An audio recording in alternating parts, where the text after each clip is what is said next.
Well, hello, friends. Welcome to the channel. My name is Sean, and this is The Berean Way, a channel where we strive to be as the Bereans, searching the Scriptures daily in pursuit of biblical truth. So welcome to the channel. Thank you for taking time out of your busy day and your schedule to join us here for another teaching on The Berean Way. Now, if you haven't already, let me just encourage you, go and check out some of the other videos that we have here on the channel.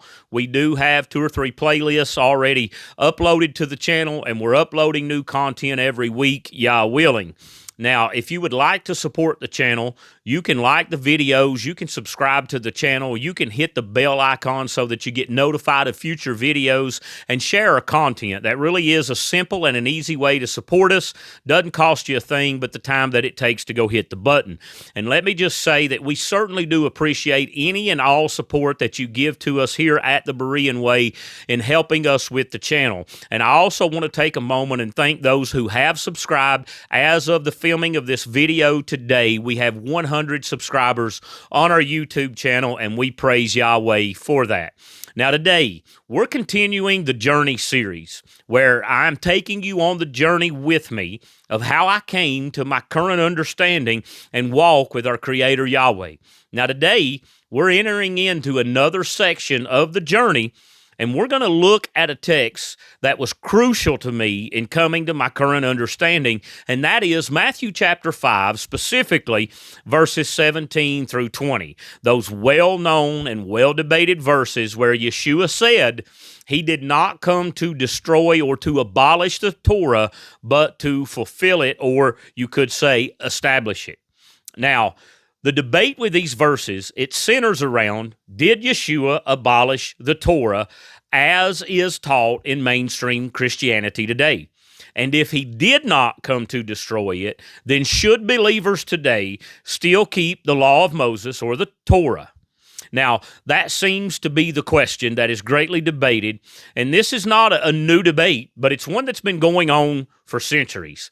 Now, in the 2nd century A.D., a self-proclaimed teacher by the name of Marcion, whom the early believers condemned as a heretic, argued that believers should not keep the law, the Torah. In fact, he taught that believers could not follow the law of Moses, the Torah, and the gospel of Yeshua at the same time.